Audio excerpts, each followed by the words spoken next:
Já estamos de volta com o programa Independência 92. A notícia em movimento para você ficar bem informado. Independência 92.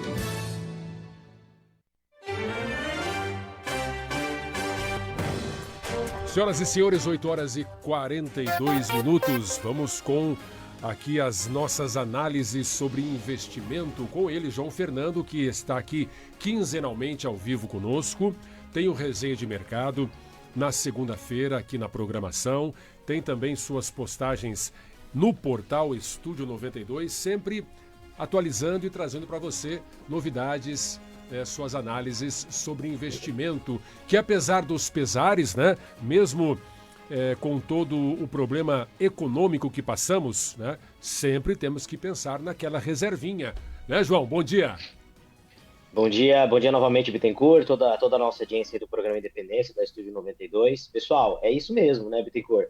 A gente está vivendo aí um turbilhão de emoções, né, com guerra, eleições, Copa do Mundo, e parece que mais uma pecinha do dominó começou a cair. A gente vai falar um pouquinho hoje dos FDICs, né, que são fundos de recebíveis, que acendeu um alerta aí na CVM, no Banco Central, que vários desses fundos, Bittencourt, estão atrasando já desde dezembro, desde janeiro, o resultado dos fundos. E isso levanta uma suspeita, no mínimo, né? No mínimo é muito estranho. Alguns deles falaram que isso é por causa da demanda do final do ano, mas isso não bate, porque janeiro a maioria soltou o seu resultado. E a gente sabe que quando uma ação, quando um fundo, quando alguma empresa que precisa soltar um resultado, ela começa a atrasar esse resultado, é porque tem alguma coisa por trás. Haja vista, né, o resultado aí do Banco BRB, que também está envolvido com o Banco Master,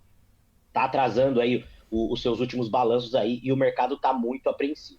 Só para contextualizar aqui o pessoal, o FDIC, ele é um fundo de crédito, ou seja, ele compra crédito de banco, crédito de empresa, né, e ele remunera o fundo através dos recebíveis, ou seja, ele, por exemplo, você adianta lá o teu cartão de crédito, o FDIC ele compra esse crédito, adianta e ele fica, né, com a diferença ali da antecipação. Esses fundos, Bittencourt e audiência, eles chegam a pagar por ano aí CDI mais 5, ou seja, chega a pagar quase 20% ao ano. E hoje tem mais ou menos 76 fundos de 3 mil, mais ou menos no Brasil, que estão com seus balanços atrasados, que não estão entregando resultado.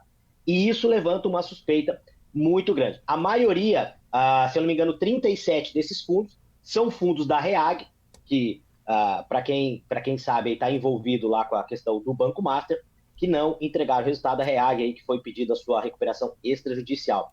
E aí começa a levantar mais um alerta. Por quê? Porque esses fundos, pessoal, são fundos que estão atrelados à dívida. E a gente sabe que o Brasil está passando por um momento bem difícil aí com a Selic a 14,75. João, eu até ia te perguntar, né, se de repente o que está acontecendo agora com esses fundos, né, este apagão nos FDICs, como você disse aí, os fundos de crédito, fundos creditórios, né, se era algum reflexo desse problema com o Master. Pode ser algum reflexo, sim. Tanto é que a maioria dos fundos que estão atrasados são da REAG, que tem uma ligação com o Master. Mas a gente vê uma coisa mais estrutural, né, Bittencourt? Que a gente já vem falando desde o ano passado. Esse desemprego na mínima histórica que a gente vê, ele não condiz. E veja, eu não estou falando aqui que o IBGE está mentindo, não estou falando nada disso. Mas na realidade, lá no varejo, lá na ponta, ele não condiz, esse aumento da renda do trabalhador, ele não condiz com aquilo que o mercado está vivendo. Nós estamos com famílias extremamente endividadas, nós estamos com recorde de recuperação judicial, recorde de empresas quebrando no Brasil, né? A gente está vendo escândalos gigantescos de bancos, e aí tem um pouco de administração e tem um pouco do mercado também, mas parece que a gente está olhando uma foto, mas o filme é bem diferente daquilo que a gente está falando. E aí a gente vê, né? Selic a 14,75 e o Ibovespa batendo quase 200 mil pontos. Gente, a gente tem que levantar o alerta e ver aonde que nós estamos colocando o nosso dinheiro. Lembrando, tá? FDIC não tem garantia do FGC. 8 horas e 46 minutos, bancada. João, bom dia. Esses Bom dia. FDICs que você fala também são fundos e que os órgãos públicos também, por exemplo, nós tivemos aqui em Cascavel uma denúncia de que o IPMC, Instituto de Previdência do município de Cascavel, teria investido em fundos ligados ao Banco Master. Trata-se de FDICs ou não, ou são outros fundos? E eu gostaria que você esclarecesse também se esses fundos de compra de crédito também podem referir-se à compra de precatórios, que nós temos muitas vezes recebido propostas de gente que compra precatórios a preço bem menor para poder depois receber lá na frente. Bom dia, bom dia. Essa questão do Banco Master, eu não tenho informação, tá? Os FDICs, há um tempo atrás, eles eram só para institucionais, né? Só para empresas.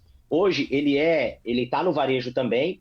Eu não sei se o Banco Master, se tem algum fundo de investimento que está ligado ao Banco Master que comprou FDIC também.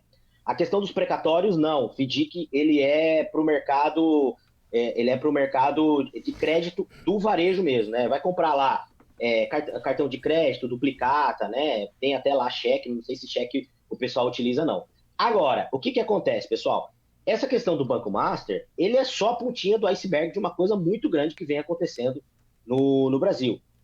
Dado essa questão do Banco Master, a gente tem a parte macroeconômica, porque veja bem, toda pirâmide, né, e todo o problema que a gente tem de fraude, geralmente quando é que ele estoura?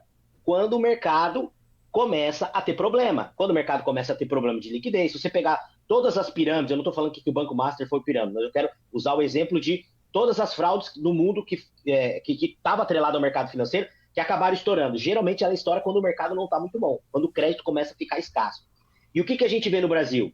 Falando de FDIC. Pessoal, a gente vê que não tem condição um país com a renda média que o Brasil tem pagar 14,75 de juro para quem vem investir aqui. E um FDIC pagando quase 20% ao ano. E aí, você, investidor que está deslumbrado com esse, nossa, 20% ao ano, você tem que entender que isso tem um risco, e esse risco é maior. E esse risco está atrelado à economia, está atrelado à dívida. E a gente sabe que isso não se sustenta. A gente não tem. Ou a gente abaixa a Selic, né? Ou muitas empresas, muitas pessoas, muitas famílias vão quebrar. E o Brasil vai à bancarrota também, entendeu? 8h49 para fechar, Gilson. João.